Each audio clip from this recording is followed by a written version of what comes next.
तो स्टार्ट करते हैं वेक्टर अलजेब्रा पढ़ना। क्या होता है वेक्टर अलजेब्रा? सबसे पहले तो हम ये समझते हैं कि वेक्टर क्वांटिटी क्या होता है। वेक्टर क्वांटिटी में हम ये जानते हैं कि उसमें ऐसा क्वांटिटी जिसमें कि मैग्नीट्यूड भी हो और डायरेक्शन भी हो।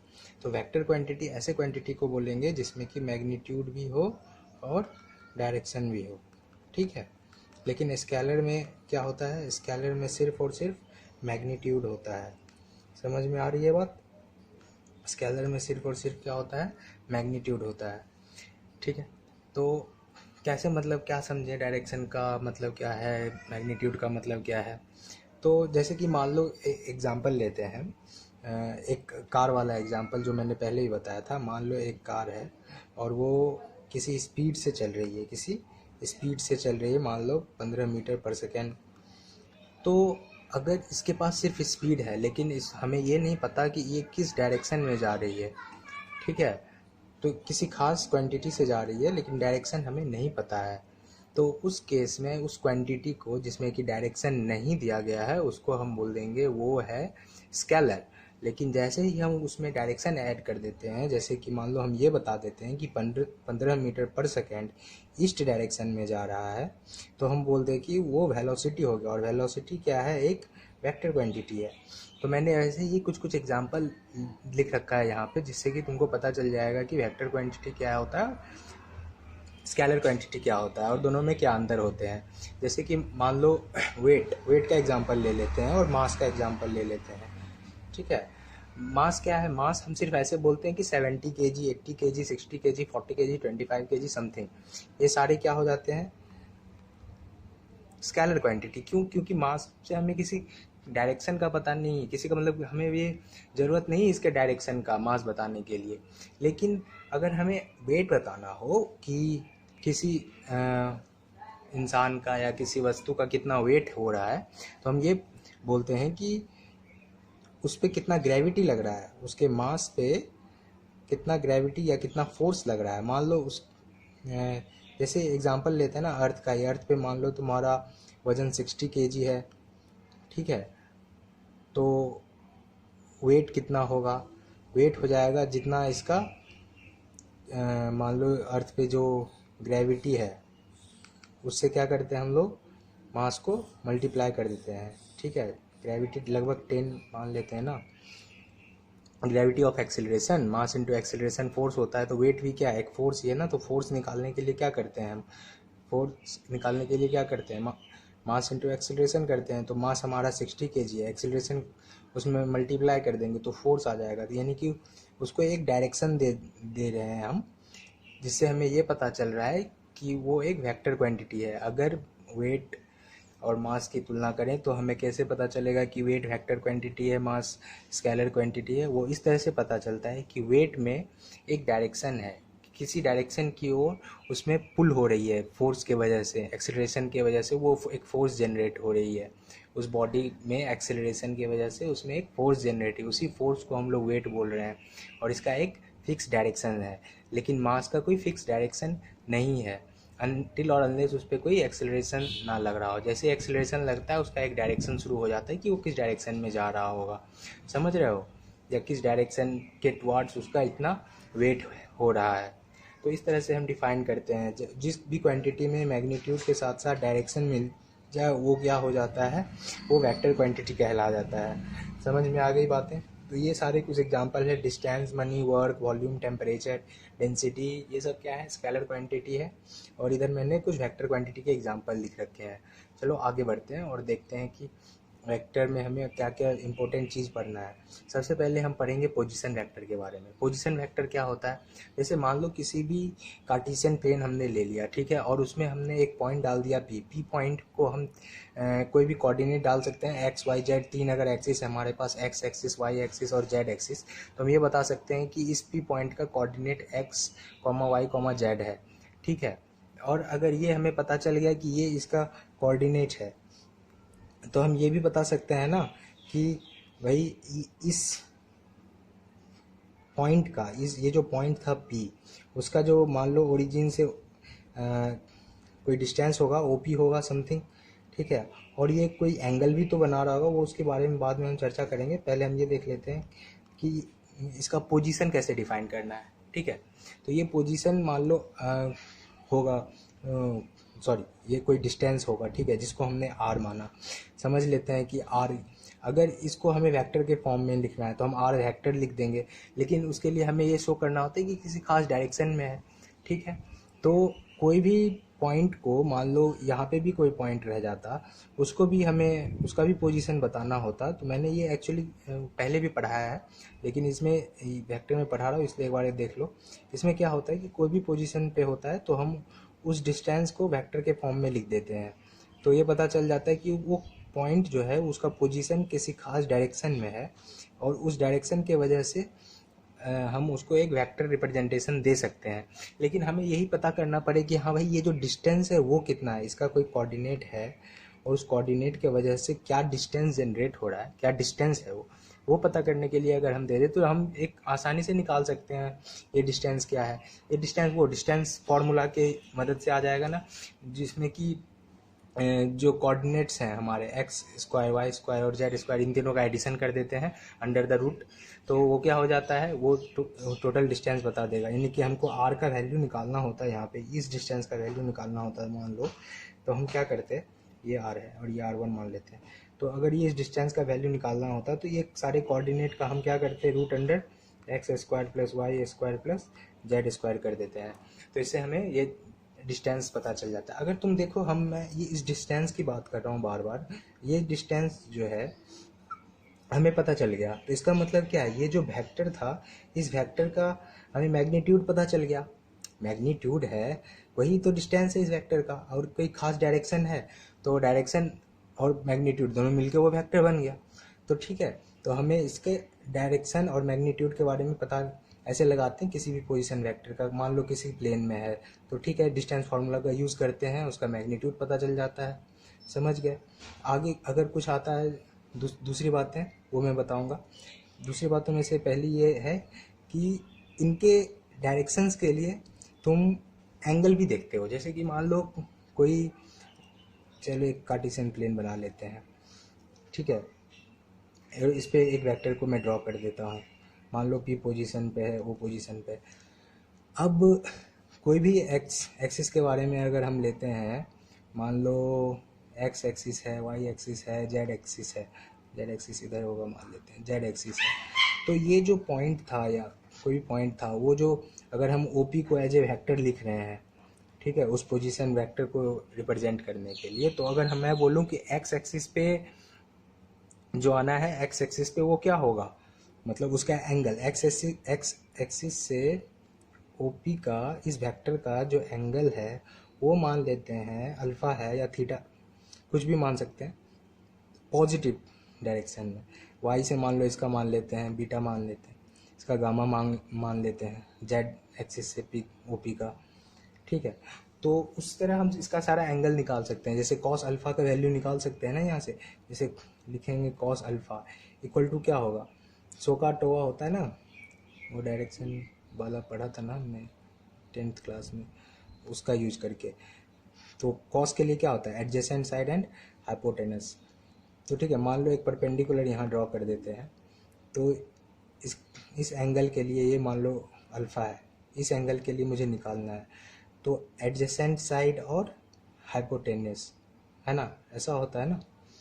तो इसमें एडजेसेंट साइड कौन सा होगा, हाइपोटेनस कौन सा होगा, ये पता कर लो तो अपने आप कॉस अल्फ़ा का वैल्यू पता चल जाएगा। तो इससे हमें ये पता चलता है कि वेक्टर का डायरेक्शन कितने एंगल पे है किसी भी एक्सिस से, ठीक है। चलो आगे बढ़ते हैं। अगर ये समझ में नहीं आया तो एक बार फिर से देख लो कि मान लो कोई वेक्टर है, इस कार्टेशियन प्लेन में है, और उस वेक्टर का किसी एक्सिस से हमें एंगल निकालना है, तो वो एंगल का वैल्यू हम कॉस करके भी निकाल सकते हैं, ठीक है, जिसको सारे कॉस के वैल्यू से निकालते हैं, इसलिए हमने इसे डायरेक्शन को साइंस भी बोल दिया, साइंस से भी निकाल सकते हैं, ठीक है।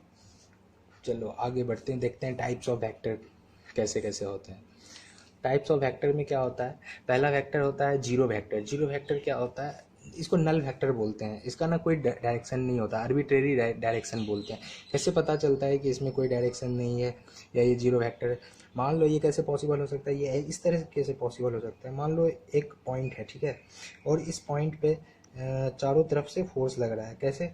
एक इस डायरेक्शन से फोर्स लग रहा है और एक इस डायरेक्शन से फोर्स लग रहा है, और दोनों का मैग्नीट्यूड भी बराबर है। मान लो ये 5 न्यूटन, ये भी 5 न्यूटन, ठीक है। तो अगर दोनों इक्वल मैग्नीट्यूड का अपोजिट डायरेक्शन में फोर्स लगे तो क्या होगा? एक दूसरे को कैंसिल आउट कर देगा, कोई इफेक्ट नहीं जनरेट होगा। समझ रहे हो? देखो ये एग्जांपल मैं दे रहा हूँ, इसे और आसानी से समझ में आ जाएगी। हर एक डायरेक्शन से जो अपोजिट डायरेक्शन वाला फोर्स है बराबर लग रहा है, तो ये किसी भी डायरेक्शन में मूव नहीं करेगा। अगर सारे का रिजल्टेंट क्या होना चाहिए? जीरो होना चाहिए। सारे का रिजल्टेंट क्या होना चाहिए? इधर से भी 5 न्यूटन लगा, इधर से भी 5 न्यूटन, इधर से भी 5 न्यूटन, तो ओवरऑल इस पर कोई चेंजेस नहीं आएगा, इसमें कोई डायरेक्शन नहीं आएगा। तो ये वेक्टर जिसमें कि डायरेक्शन ना हो, ठीक है, और रिजल्टेंट फोर्स जीरो हो, मैग्नीट्यूड रिजल्टेंट वेक्टर का क्या हो जाए? रिजल्टेंट जो है, रिजल्टेंट मतलब टोटल सम, वो जीरो हो जाए और इसका कोई डायरेक्शन पता ना चले, आर्बिट्रेरी हो जाए, तो हम क्या बोलेंगे? ये एक जीरो वेक्टर है। यूनिट वेक्टर क्या होता है? यूनिट वेक्टर में क्या होता है कि इसका मैग्नीट्यूड जो होता है रिजल्टेंट वेक्टर का, रिजल्टेंट वेक्टर क्या किसको बोलते हैं? जब सम ऑफ ऑल वेक्टर्स, किसको? सम ऑफ ऑल वेक्टर्स को रिजल्टेंट वेक्टर बोल देते हैं, ठीक है। तो इसमें क्या होगा? यूनिट वेक्टर में ये एक ऐसा वेक्टर है जिसमें कि मैग्नीट्यूड क्या है? मैग्नीट्यूड सिर्फ और सिर्फ 1 है, ठीक है। और इसका ये एक्चुअली यूज़ होता है सिर्फ डायरेक्शन शो करने के लिए। डायरेक्शन किसी वेक्टर का शो करना हो ना, तो इस वेक्टर का यूज़ हम कर लेते हैं। मैंने ये इलेक्ट्रोस्टैट में पढ़ाया भी था। चलो खैर, यहाँ पे भी देख लिया हमने, ठीक है। यूनिट वेक्टर को रिप्रेजेंट कैसे करते हैं? कैप से। वेक्टर को एक ऐसे ए बार लिखते हैं और यूनिट वेक्टर को एक कैप लिखते हैं, ठीक है। और फॉर्मूला भी है इसका निकालने का, इसको ऐसे निकाल सकते हैं। देखो, जैसे ए वेक्टर है, ठीक है, तो इसको हम वेक्टर को, अगर ये जो वेक्टर है इसका अगर हम मैग्नीट्यूड से डिवाइड कर दें, ठीक है, तो क्या आ जाता है? यूनिट वेक्टर आ जाता है। समझ में आ गया? चलो आगे बढ़ते हैं, कोलिनियर वेक्टर देखते हैं। कोलिनियर वेक्टर ऐसा वेक्टर जो एक ही डायरेक्शन में हो, ठीक है, मतलब एक ही लाइन पे आता हो, उसको क्या बोलते हैं? कोलिनियर वेक्टर, ठीक है। पैरेलल वेक्टर, पैरेलल वेक्टर जो होता है वो हमेशा एक ही डायरेक्शन में आता है, और ये कोलिनियर वेक्टर में क्या होता है ना, वो एक ही लाइन पे आता है। जैसे ये एक लाइन में है, ये वेक्टर इस लाइन में हो सकता है, यहाँ पे हो सकता है, इधर भी हो सकता है, इधर भी हो सकता है, ठीक है, एक ही लाइन में आ रहा है, तो कोलिनियर वेक्टर है, ठीक है। और पैरेलल वेक्टर क्या है? पैरेलल वेक्टर ऐसा वेक्टर है जो कि हमेशा एक दूसरे के पैरेलल होता है, ठीक है। एंटी पैरेलल जब बोलेंगे तो इसका साइड चेंज हो जाएगा, ये वेक्टर इधर होगा, ये वेक्टर इधर हो जाएगा, इसका हेड चेंज हो जाएगा, ठीक है। तो ऐसा होता है। इक्वल वेक्टर क्या होता है? इक्वल वेक्टर में मैग्नीट्यूड भी सेम होता है और डायरेक्शन भी सेम होता है वेक्टर का, ठीक है। निगेटिव वेक्टर किसको बोलेंगे? जिसमें कि अपोजिट डायरेक्शन में हो और एक पॉजिटिव डायरेक्शन में हो, और दोनों का मैग्नीट्यूड भी क्या हो? सेम हो, तो वो निगेटिव वेक्टर हुआ। चलो अब देखते हैं एडिशन ऑफ वेक्टर कैसे करते हैं। एडिशन ऑफ वेक्टर करने के लिए दो रूल है, एक triangle law of vector addition है और एक parallelogram law of vector addition है। Triangle law of vector addition में क्या करते हैं हम क्या करते हैं, मान लो ये तो पता है ना कि वेक्टर को, मान लो ये वेक्टर है, इसका रिप्रेजेंटेशन हम मान लो ऐसे कर रहे हैं। एक वेक्टर है, ठीक है, वो मान लो कुछ 5 न्यूटन का है। एक दूसरा वेक्टर है, मान लो वो है न्यूटन, मान लेते हैं, कुछ भी अभी वैल्यू नहीं दे रहे हैं। और एक तीसरा वेक्टर है, वो उसका एक अलग है, मान लेते हैं ऐसे है, ठीक। तो वो एक ट्रायंगल जैसा बन गया ना, लेकिन सबका डायरेक्शन क्या है? अलग अलग है। ये 5 न्यूटन इस डायरेक्शन में जा रहा था, ये जो था इस डायरेक्शन में आ रहा था, और ये जो था इस डायरेक्शन में जा रहा था। समझ में आ रहा है? तो सबका अलग अलग डायरेक्शन था, लेकिन मुझे ये पता करना है कि ये 6 न्यूटन है, मान लो 5 न्यूटन है, ये मान लो 12 न्यूटन है, और ये मान लो 13 न्यूटन है, ठीक है, ऐसे ही। तो हमें ये पता करना था कि ये एक्चुअली ऐसे तो होगा नहीं, हमने उल्टा लिख दिया है। चलो इसको एक बार वैल्यू को चेंज कर देते हैं, फिर से समझते हैं। मान लो एक वेक्टर था कोई, उसका डायरेक्शन था यहाँ से इस डायरेक्शन में था, और एक का इस डायरेक्शन में था, एक का इस डायरेक्शन में था। ये मान लो 5 न्यूटन का था, ये मान लो 12 न्यूटन का था, ठीक है, और ये मान लेते हैं 13 न्यूटन का था। तो हमें पता लगाना है कि इन दोनों वेक्टर का समेशन या रिजल्टेंट कितना होगा, या फिर हम कैसे वेक्टर को ऐड कर सकते हैं, ठीक है, वो तरीका मैं बता रहा था, ठीक है। तो उसको बताने के लिए सबसे पहले मान लो क्या करते हैं, एक वेक्टर, ये जो वेक्टर था मान लेते हैं ये 5 न्यूटन का वेक्टर मैं यहाँ पे ड्रॉ कर लेता हूँ, ये इसी डायरेक्शन में, तो इसी डायरेक्शन में यहाँ पे मैंने ड्रॉ कर लिया, ठीक है, 5 न्यूटन का वेक्टर है ये, ठीक। और एक 12 न्यूटन का वेक्टर इधर दिया हुआ था इस डायरेक्शन में, इस डायरेक्शन में मैंने ड्रॉ कर लिया। तो इसमें रूल ये है ना कि जिस डायरेक्शन में हो, जैसे ये टेल है ये हेड है, और दूसरा जो वेक्टर हो उसी के साथ साथ हो, ये टेल है ये हेड है, मतलब जिस लाइन में चल रहा है उसी लाइन में चल रहा है, मतलब एक डायरेक्शन नहीं है, मतलब कि एक जैसा एक सीक्वेंस में टेल हेड ऐसे चल रहा है, ठीक है, टेल हेड फिर टेल हेड ऐसे चल रहा हो, तो इसका हम ट्रायंगल रूल से इसका एडिशन कर सकते हैं। कैसे, क्या करेंगे, जो जैसे ही ट्रायंगल बनने वाला होगा ना तो उस समय सीक्वेंस तोड़ के उल्टा लगा देंगे, यहाँ का टेल से इधर हेड लगा देंगे, समझ रहे हो। तो ये जो वेक्टर आएगा ना वो रिजल्टेंट वेक्टर बन जाएगा, और रिजल्टेंट वेक्टर क्या करते हैं, सम ही तो है, एडिशन ही है, सम ऑफ गिवन वेक्टर्स या all vectors, sum of given vectors है, समझ गया, यहाँ तक बात समझ में आई। मान लो पहले से तुमको दो वेक्टर दिया है, 5 न्यूटन का और 12 न्यूटन का, और तुमको इसका एडिशन निकालना है, रिजल्टेंट निकालना है। तो तुमने क्या किया, 5 न्यूटन का जो ये वेक्टर था और 12 न्यूटन का जो वेक्टर था, तुमने इस तरीके से प्लेस किया कि इसका टेल हेड, फिर इसका हेड, इसका टेल इस तरीके से सीक्वेंस में आ गया। अब तुमको इसका रिजल्टेंट निकालना था, तुमने जो रिजल्टेंट वेक्टर था इसको सीक्वेंस में ना ले जाके बल्कि उल्टा लगा दिया। सीक्वेंस क्या होता है, सीक्वेंस होना होता तो इस तरीके से होता, इस डायरेक्शन में, लेकिन तुमने सीक्वेंस नहीं लगाया बल्कि तुमने उल्टा में लगा दिया, इस डायरेक्शन में लगा दिया। तो ये तुम्हारा क्या बन गया, रिजल्टेंट वेक्टर, समझ गए हो, यहाँ तक बात समझ में आई। तो उसी तरह इसलिए मैंने यहाँ पे 13 न्यूटन लिखा है, कुछ भी हो सकता है बाद में देखेंगे। अगर राइट एंगल रहता तो वहाँ पे यहाँ पे राइट एंगल होता तो वो 13 न्यूटन आंसर आता, ठीक है। चलो ये देखते हैं parallelogram law of vector addition क्या है। Parallelogram law of vector addition क्या है, इसमें क्या होता है, जैसे मान लो एक वेक्टर इस डायरेक्शन में है, ए से मान लो रिप्रेजेंट करते हैं, और एक वेक्टर मान लो ये बी डायरेक्शन में है, ठीक है। तो एज सच अगर तुम एक पैरेललोग्राम इससे ड्रॉ कर दो, तो पैरेललोग्राम का जो डायगोनल होगा ना, ये डायगोनल, वो इस दोनों वेक्टर का रिजल्टेंट शो करेगा। रिजल्टेंट मतलब वही सम शो करेगा, sum of a vector plus b vector will be shown by diagonal of parallelogram. समझ में आया। तो मैं यही बताना चाह रहा था कि पैरेललोग्राम से भी, पैरेललोग्राम वाले लॉ से और ट्रायंगल वाले लॉ से, दोनों से हम रिजल्टेंट वेक्टर, सम मतलब क्या होता है, रिजल्टेंट ही होता है ना, रिजल्टेंट वेक्टर को निकाल सकते हैं। अगर ए वेक्टर दिया हुआ है इस डायरेक्शन में, बी वेक्टर दिया हुआ है, तो हम उसको पैरेललोग्राम लॉ से ए प्लस बी वेक्टर जो आएगा वो उसका रिजल्टेंट होगा, ये हम बता सकते हैं, समझ गए। तो इस तरीके से भी वेक्टर का एडिशन करते हैं, ठीक है। तो चलो अब आते हैं प्रॉपर्टीज़ ऑफ वेक्टर एडिशन। ये वैसा ही है जैसे बचपन में हमने पढ़ा था, commutative property and associative property. कैसे होता है, a vector plus b vector को हम लिख सकते हैं बी वेक्टर प्लस सी वेक्टर, ठीक है। और एसोसिएटिव प्रॉपर्टी में क्या होता है, ए वेक्टर है plus b vector plus C vector is equal to a plus b plus c है, तो पहले हम इस दोनों को एसोसिएट कर देते हैं, उसके बाद फिर बाद में ए प्लस बी प्लस सी को एसोसिएट, मतलब कि इन दोनों को एसोसिएट कर देंगे, तो दोनों का सम का जो रिजल्टेंट होगा ना एक जैसा ही आएगा, जैसे कि एडिशन में होता है, ठीक है। Multiplication of a vector by scalar quantity, ठीक है। कोई भी स्केलर क्वांटिटी से अगर हम किसी वेक्टर को मल्टीप्लाई करते हैं ना, जैसे मान लो 5 न्यूटन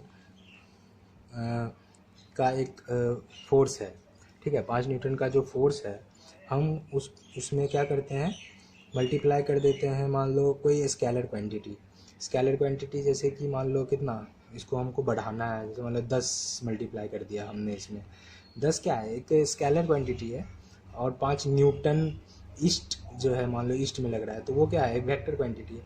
तो ये कितना हो जाएगा, मल्टीप्लाई हो जाएगा और ऐसा हो जाएगा 10 × 5 = 50 न्यूटन इन इस डायरेक्शन।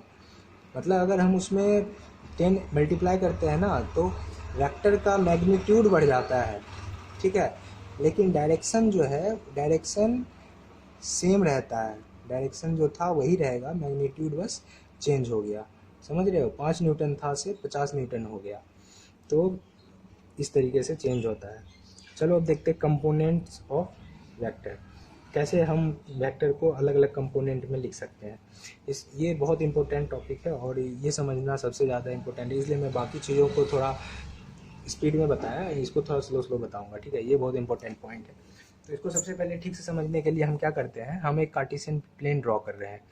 कार्टेशियन प्लेन यहाँ पे देखो एक्स एक्सिस, वाई एक्सिस और जेड एक्सिस हमने ड्रॉ कर दिया और अलग अलग पॉइंट लेते हैं।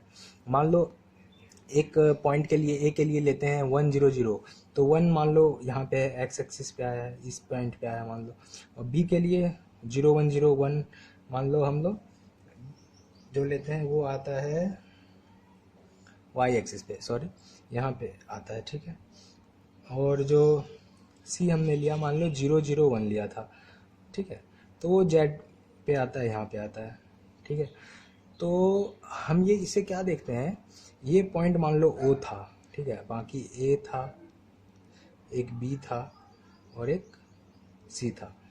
ये चीज़ हमें पता चल गया, ए बी और सी 3 अलग अलग पॉइंट थे, लेकिन तीनों का कोऑर्डिनेट का जो डिस्टेंस देखो तो ए के लिए भी, ओ ए के लिए जो था ये भी 1 था, ओ बी के लिए भी 1 था, ओ सी के लिए भी 1 था। ये बात समझ में आ रही है। तो ये जो वेक्टर बना ओ ए वेक्टर, ठीक है, ओ ए वेक्टर जो बना वो उस वेक्टर का मैग्नीट्यूड क्या था 1। ओ बी वेक्टर बना, उसका मैग्नीट्यूड क्या था, इस वेक्टर का मैग्नीट्यूड भी क्या था 1। और मान लो कोई तीसरा वेक्टर को इस तीसरे कलर से दिखा रहे, मान लो ओ सी वेक्टर जो बना इसका मैग्नीट्यूड भी क्या था 1। सबका मैग्नीट्यूड तो 1 ही था, लेकिन सबका डायरेक्शन कहाँ है, अलग अलग है ना, अलग अलग एक्सिस पे है। तो अलग अलग एक्सिस पे है तो उसका डायरेक्शन को शो करने के लिए हम क्या करते हैं, जो मान लो एक्स एक्सिस पे है उसको शो करने के लिए हम लिखते हैं आई कैप। क्या लिखते हैं, आई कैप से। आई कैप क्यों लिख रहे हैं, मैंने बताया था यूनिट वेक्टर जिसका मैग्नीट्यूड 1 हो, ऐसा वेक्टर जिसका मैग्नीट्यूड 1 हो उसको हम कैप से रिप्रेजेंट करते हैं। अब मान लो ये ओ ए को अगर हमको वेक्टर के रूप में लिखना है और ये चूंकि ये एक्स एक्सिस पे है और इसका मैग्नीट्यूड 1 है तो ये एक यूनिट वेक्टर ही हो गया। तो इसको हम आई कैप में लिख सकते हैं, 1 आई कैप लिख सकते हैं या ओ ए लिख सकते हैं, मतलब या फिर एक्स आई कैप भी लिख सकते हैं।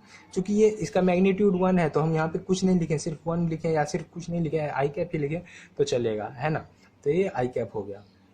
ओ बी का क्या हो जाएगा, वाई डायरेक्शन में जो होता है उसको जे कैप से रिप्रेजेंट करते हैं, ठीक है, उसको जे कैप से रिप्रेजेंट कर देते हैं। और जो मान लो इसमें रहता है जेड एक्सिस पे उसको क्या करते हैं, के कैप से रिप्रेजेंट कर देते हैं, के कैप। ये सारा पॉइंट याद रखना, जो एक्स एक्सिस में होता है जो वेक्टर उसको आई कैप से रिप्रेजेंट करते हैं, जो जेड एक्सिस पे वाई एक्सिस पे होता है उसको जे कैप से रिप्रेजेंट करते हैं और जो जेड एक्सिस पे होता है उसको के कैप से रिप्रेजेंट करते हैं। यहाँ मैंने लिखा भी है कि अगर तीनों वेक्टर का देखो, मैं each vector have equal magnitude और they are denoted as i cap, j cap and k cap, ठीक है। अब इसी वेक्टर को representing a vector in its component part, मान लेते हैं इसका एक ऐसा वेक्टर, वो तो सभी एक एक यूनिट का वेक्टर था और सभी कहाँ पे था, हर एक अपने अपने एक्सिस पे लाई कर रहा था। लेकिन अब मैं यहाँ पे क्या कर रहा हूँ कि मैंने एक पॉइंट कहीं पे ले लिया और मैंने एक वेक्टर ड्रॉ कर लिया इस पॉइंट पे, मान लो ओपी। ओपी एक वेक्टर है, ठीक है, क्या है ओपी, ओपी एक वेक्टर ड्रॉ कर लिया मैंने। अब ओपी वेक्टर को हमें ठीक तरीके से शो करना है और समझना है कि ये कहाँ है, कैसा है और इसको हम कैसे अलग अलग एक्सिस पे रिप्रेजेंट कर सकते हैं। तो इसके लिए क्या करना पड़ेगा, हमको ये देखना पड़ेगा कि ओपी वेक्टर जो आर वेक्टर है उसको या ओपी लिख दो या आर लिख दो, ठीक है, चलो। इसको अलग अलग एक्सिस पे लिखने के लिए क्या करेंगे, अगर इसको एक्स एक्सिस पे हमको इसका प्रेजेंटेशन, इसका कंपोनेंट तोड़ के लिखना है तो एक्स एक्सिस पे लिखने के लिए हम बोलेंगे ये आई कैप में आएगा, वाई एक्सिस पे लिखने के लिए जे कैप में आएगा और जेड एक्सिस के पे लिखने के लिए के कैप में आएगा। मतलब इनका तीनों अलग अलग कंपोनेंट होगा ना। एक्चुअली ये वेक्टर जो है ये अलग अलग एक्सिस पे रिप्रेजेंट करने के लिए, मतलब एक खास डायरेक्शन में जा रहा था, लेकिन हमको चूँकि स्टडी करना है और एक प्लेन में इसके बारे में पढ़ना है, तो अलग अलग प्लेन में पढ़ने के लिए इसका अलग अलग तरीके से रिप्रेजेंटेशन किया गया है। ठीक है, तो एक्स एक्सिस पे इसी वेक्टर को आई कैप में लिखेंगे, इसी वेक्टर को जे कैप में लिखेंगे वाई एक्सिस पे, और के कैप में लिखेंगे जेड एक्सिस पे। ठीक है, तो आर वेक्टर को हमको लिखना पड़ेगा। मान लो इसका कोऑर्डिनेट भी हमें पता है ना, एक्स वाई जे है, मतलब जेड है, मतलब कि इसका हमको कोई भी मैग्नीट्यूड फिक्स नहीं दे रखा, कुछ भी मैग्नीट्यूड हो सकता है। एक्स वाई जेड ये सब क्या शो करता है, मैग्नीट्यूड ही तो शो कर रहा है ना। मैग्नीट्यूड जो डिस्टेंस फार्मूला से हमने ऊपर निकाला भी था, कैसे निकाला था, ऐसे करके ओपी का मान लो यहाँ पे मैग्नीट्यूड निकालना हो तो ऐसे कर देंगे, X square plus Y square plus Z square, ऐसे निकालेंगे ना। तो उसी तरह मैग्नीट्यूड तो हमें पता है, लेकिन हमको इसका रिप्रेजेंटेशन करना है अलग अलग वेक्टर पे, तो इस तरीके से करेंगे कि जो इसका एक्स कोऑर्डिनेट होगा वो इसका आई कैप के डायरेक्शन में शो करेगा, जो वाई कोऑर्डिनेट होगा वो जे कैप के डायरेक्शन में शो करेगा, और जो जेड कोऑर्डिनेट होगा वो के कैप के डायरेक्शन में शो करेगा। तो एक्स आई वाई जे और जेड के कैप से हम इस यूनिट वेक्टर के हेल्प से, ये सब यूनिट वेक्टर ही था ना, यूनिट वेक्टर का हेल्प लिया हमने और इस वेक्टर को अलग अलग एक्सिस पे शो कर दिया। ठीक है, अगर नहीं समझ में आया तो एक क्वेश्चन करो, देखो समझ में आ जाएगा। नीचे एक क्वेश्चन मैंने दे रखा है ऐसे। ठीक है, इस क्वेश्चन को ऐसे करते हैं, जैसे मान लो कि तुम्हें एक यूनिट वेक्टर निकालना है जिसका कि डायरेक्शन क्या हो, इस वेक्टर के तरफ हो। जैसे मान लो कोई एक वेक्टर होगा ना, जैसे यहाँ पे एक वेक्टर था, ओपी वेक्टर था, इसका कोई खास डायरेक्शन था, ऑलरेडी था। ठीक है, जो वो कैसे पता चला हमें, अब जब हमने अलग अलग एक्सिस पे इसका वेक्टर निकाल दिया तो हमें पता चल गया कि ओपी वेक्टर का जो डायरेक्शन है वो ये है, एक्स आई कैप वाई जे कैप और जेड के कैप। हमें इसी तरीके से पता चला ना, समझ रहे हो। उसी तरह अगर हमको डायरेक्शन पता करना है इसका भी, कि इस वेक्टर का, ये वेक्टर जो है इसका डायरेक्शन ये दिया हुआ है, ठीक है, लेकिन हमको एक यूनिट वेक्टर निकालना है जिसका कि डायरेक्शन जो हो इसी वेक्टर के तरफ हो। ठीक है, यूनिट वेक्टर मतलब क्या, उसका क्या होना चाहिए,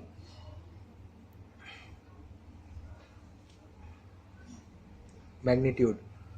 सोचो, तो एक ऐसा यूनिट वेक्टर निकालना है जिसका कि डायरेक्शन इस तरफ हो, तो उसको निकालने के लिए क्या करेंगे, उसको निकालने के लिए ये वाला फॉर्मूला लिखेंगे। यूनिट वेक्टर का फॉर्मूला क्या होता है, मान लो एक यूनिट वेक्टर का फॉर्मूला ए कैप लिखा, तो वो वेक्टर अपॉन इट्स मैग्नीट्यूड लिख देंगे, समझ रहे हो।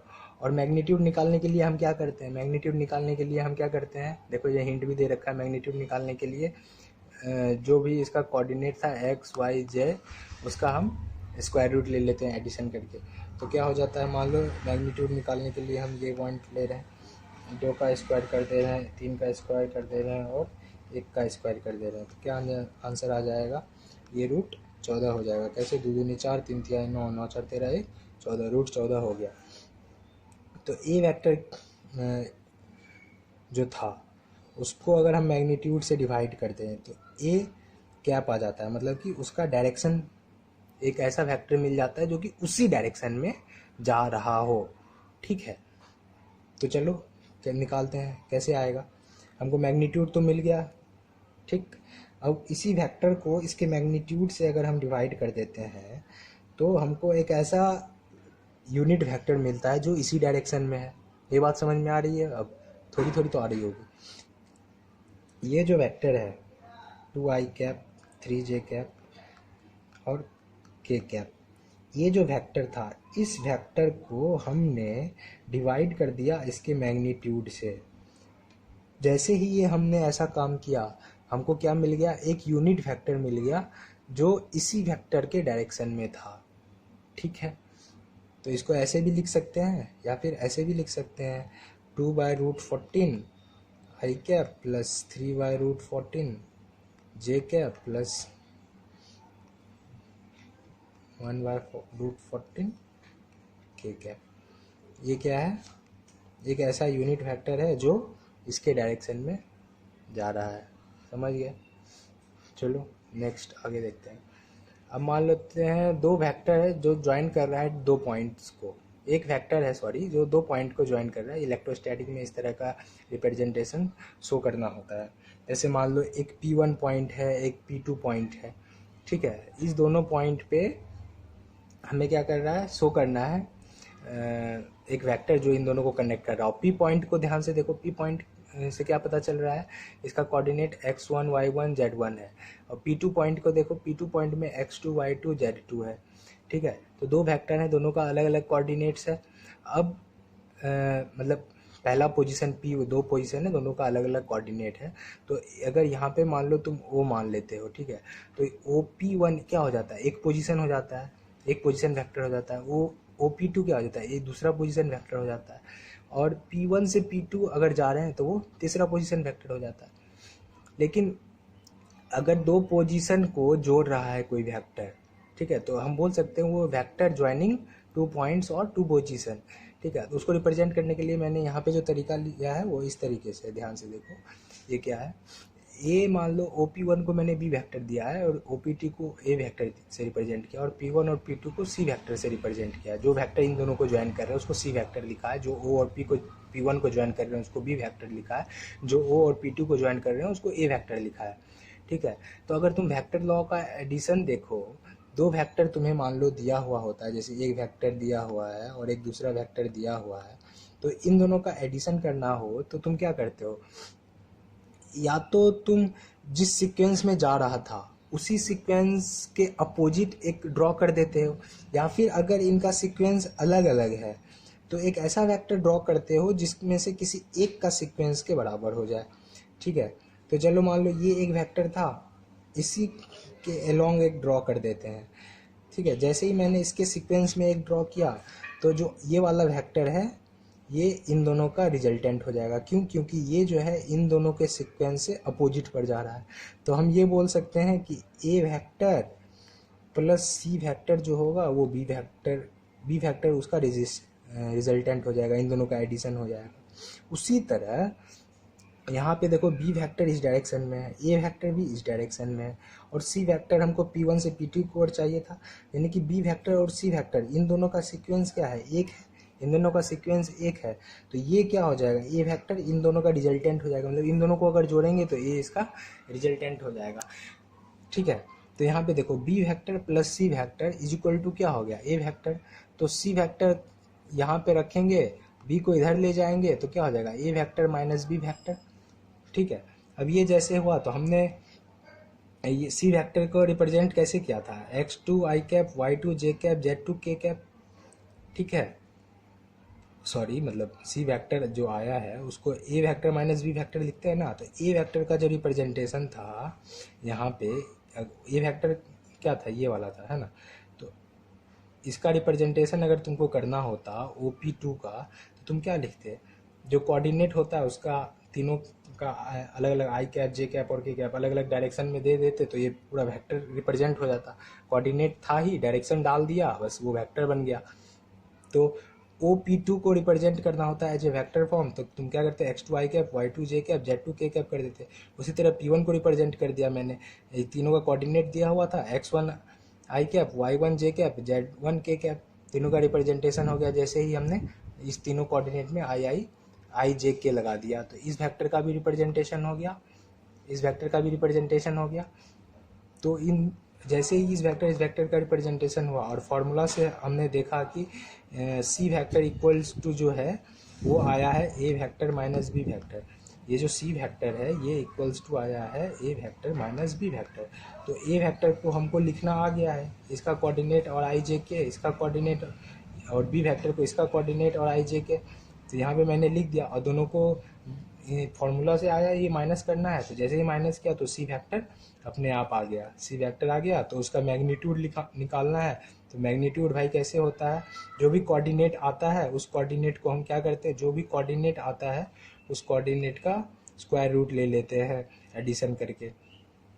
तो वही कर दिया हमने, तो ये मैग्नीट्यूड आ गया। तो एक क्वेश्चन, ये फ़ोटो खींच लो, इसके क्वेश्चन खुद से बना लेना। समझ में आ गया, नहीं बनेगा तो नेक्स्ट स्लाइड में मैं इसका आंसर भेज दूंगा, ठीक है। चलो अब देखो, द स्केलर और dot product of two vector, the scalar और dot product of two vector. Scalar product मतलब वेक्टर का मल्टीप्लिकेशन करते हैं, स्केलर मल्टीप्लिकेशन बोल सकते हो और डॉट प्रोडक्ट बोल सकते हो या स्केलर प्रोडक्ट बोल सकते हो। यानी कि दो वेक्टर है, मान लो ए वेक्टर है और बी वेक्टर है, ठीक है, इन दोनों को तुमको मल्टीप्लाई करना है, ठीक है। तो वो कैसे करते हैं डॉट प्रोडक्ट में, जैसे ही मल्टीप्लाई करते हैं तो उसका फॉर्मूला होता है ए वेक्टर का मैग्नीट्यूड और बी वेक्टर का मैग्नीट्यूड इनटू कॉस थीटा। कैसे होता है ये ठीक से समझो। क्या होता है कि एक वेक्टर मान लो जैसे ए है, ठीक है, एक दूसरा वेक्टर मान लो बी है, ठीक है, हमको इन दोनों का मल्टीप्लिकेशन देखना है, ठीक है। तो हम इसका मल्टीप्लिकेशन देखेंगे तो हमें तो ये पहले पता होना चाहिए कि इन दोनों के बीच का एंगल कुछ होगा ही होगा, ठीक है। तो अगर ये एंगल हमें पता चल गया तो हम उसका कॉस थीटा ले लेंगे उस एंगल का, और इस वेक्टर का जो मैग्नीट्यूड होगा, ये तो वेक्टर है ना, लेकिन मान लो जैसे हम फोर्स बोलते हैं, फोर्स में तो डायरेक्शन भी आता है ना, ईस्ट डायरेक्शन या वेस्ट डायरेक्शन, लेकिन हम 5 न्यूटन फोर्स बोल रहे हैं ना, 5 न्यूटन इन ईस्ट। ईस्ट तो डायरेक्शन हुआ, लेकिन 5 न्यूटन क्या हुआ, मैग्नीट्यूड हुआ। तो 5 न्यूटन गुना कर देंगे, मान लो इस डायरेक्शन में 5 न्यूटन लगाया, इस डायरेक्शन में किसी ने 10 न्यूटन लगा दिया, तो बोलेगा कि प्रोडक्ट कितना हुआ। तो 5 न्यूटन और 10 न्यूटन का प्रोडक्ट लेंगे तो इस तरीके से लेंगे, 5 न्यूटन इंटू 10 न्यूटन इंटू इन दोनों के बीच का कॉस थीटा। तो अपने आप आ जाएगा कॉस थीटा जो भी होगा 10×5=50 न्यूटन और कॉस थीटा, ठीक है, 50 कॉस थीटा लिख देंगे हम लोग। कॉस थीटा का एंगल जितना भी दिया रहेगा उसके अनुसार पुट कर देंगे, आंसर आ जाएगा, ठीक है। चलो अब नेक्स्ट पॉइंट आता है projection of a vector on A line. किसी लाइन पे एक वेक्टर का प्रोजेक्शन करना, ये बहुत इंपॉर्टेंट पॉइंट है, ठीक है। कंपोनेंट और प्रोजेक्शन यही दो खेला है वेक्टर में। तो पहला देखो, प्रोजेक्शन करना है किसका, वेक्टर का, किसी लाइन पे। मान लो एक लाइन है हमारे पास, यहाँ पे एक लाइन है हमारे पास, ठीक है, और इसी लाइन पे, इस लाइन से कोई वेक्टर है हमारे पास जो कि ए बी वेक्टर मान लेते हैं, दिया हुआ एग्जांपल उसी को मैं रिपीट कर रहा हूँ। ए बी वेक्टर है और इसी लाइन से थीटा एंगल पे है, ठीक है। अब इस वेक्टर को हमको इस लाइन में देखना है क्या इम्पैक्ट है। जैसे तुमने कभी देखा होगा, ये क्यों करते हैं, प्रोजेक्शन क्यों करते हैं ये समझो। जैसे मान लो कि तुम किसी को धक्का दे रहे हो, रोड रोड पे चलाने के लिए सीधा सीधे धक्का दे रहे हो, ठीक है, और कोई एक आदमी उसी को धक्का दे रहा है कि वो बगल में जो नाला है उसमें गिरे। तो तुम्हारा फोर्स जो है उसका कुछ पार्ट जो है ना उस डायरेक्शन में ले जाने में भी हेल्प कर देता है। अगर उस साइड का फोर्स, अपोजिट आदमी का फोर्स जो उसको नाला में गिराने के लिए लगा रहा था, ज़्यादा हो तब, तो वो कैसे हेल्प करता है वो देखना है एक्चुअली। तो उस केस में हम लोग इस तरीके का यूज़ करते हैं। कैसे, जैसे मान लो एक बॉल है, ऐसे समझो, एक दूसरे एग्जांपल से समझाते हैं। एक बॉल है, इसको तुम धक्का दे रहे हो इस तरीके से, बॉल को इस डायरेक्शन में जाना चाहिए, हो सकता है इस डायरेक्शन में भी जाए। तुम्हारा कुछ फोर्स जो है ना इसको इस डायरेक्शन में भी ले जाने में हेल्प कर रहा है। तो कितना पार्ट उसको इस डायरेक्शन में ले जाने में हेल्प कर रहा है वो निकालने के लिए हम इसका, इस प्रोजेक्शन वेक्टर का जो है हेल्प लेते हैं। तो जैसे मान लो एक वेक्टर था, इस डायरेक्शन में था, ऑलरेडी इस डायरेक्शन में था, लेकिन एक लाइन है, उस लाइन से ये थीटा एंगल पे था। ये जैसे ये वेक्टर था, इस लाइन में जा रहा था, लेकिन एक अलग दूसरा लाइन था, उस लाइन से ये थीटा एंगल पे था मान लो, ठीक है। तो इस डायरेक्शन में इसका प्रोजेक्शन देखना है हमको, तो वो कितना हेल्प कर रहा था इस लाइन में इस बॉल को ले जाने के लिए, वो चेक करने के लिए इस तरह का काम करते हैं। तो मान लो एक ऑलरेडी फोर्स इस डायरेक्शन में लग रहा था और हम देखना चाह रहे हैं कि वो इस लाइन से थीटा एंगल पे था, तो इसका कितना पार्ट इस पे हेल्प कर रहा है, मतलब इस लाइन पे कितना पार्ट इसको लग रहा है, कितना फोर्स इस लाइन पे लग रहा है। तो वो हम कैसे निकालते हैं, वो प्रोडक्ट जो स्केलर प्रोडक्ट वाला है वही वाला फॉर्मूला है, ए बी कॉस थीटा कर देते हैं, ठीक है। तो इससे क्या पता चल जाता है हमको कि ये जो वेक्टर है इस डायरेक्शन में भी अपना मैग्नीट्यूड शो कर रहा है, वो ए बी कॉस थीटा से। और चूंकि हमको ये भी पता चलता है कि ये एक किसी खास डायरेक्शन में शो कर रहा है, तो ए बी कॉस थीटा, और ये डायरेक्शन हमको पता चल जाता है। डायरेक्शन अगर मान लो कॉस थीटा का वैल्यू पॉजिटिव है तो हम समझते हैं कि हाँ इसी लाइन में इस डायरेक्शन में जा रहा है जिस डायरेक्शन में इसका प्रोजेक्शन है, मतलब मूवमेंट है। लेकिन अगर कॉस थीटा का वैल्यू नेगेटिव आया तो हम बोलेंगे इस डायरेक्शन, इसी लाइन के अपोजिट डायरेक्शन में जा रहा है। समझ रहे हो? तो इस तरीके से हम शो करते हैं। अगर यहाँ पे तुम पढ़ो तो एक लाइन से समझ जाओगे। सपोज एक वेक्टर है ए बी जो कि थीटा एंगल बना रहा है with A given line L, ठीक है। अब प्रोजेक्शन ऑफ ए बी देखना है ऑन लाइन एल, तो वो एक वेक्टर ही होगा। ये क्या होगा? एक वेक्टर ही होगा जिसका मैग्नीट्यूड होगा ए बी कॉस थीटा, और उसका डायरेक्शन होगा, वो डिपेंड करेगा थीटा के वैल्यू पे। थीटा का वैल्यू अगर पॉजिटिव आया तो इसी डायरेक्शन में जाएगा, नेगेटिव आया तो अपोजिट डायरेक्शन में चला जाएगा, ठीक है, उसी लाइन पे। तो खैर ये था टोटल वेक्टर डिवीजन फास्ट और आसान से।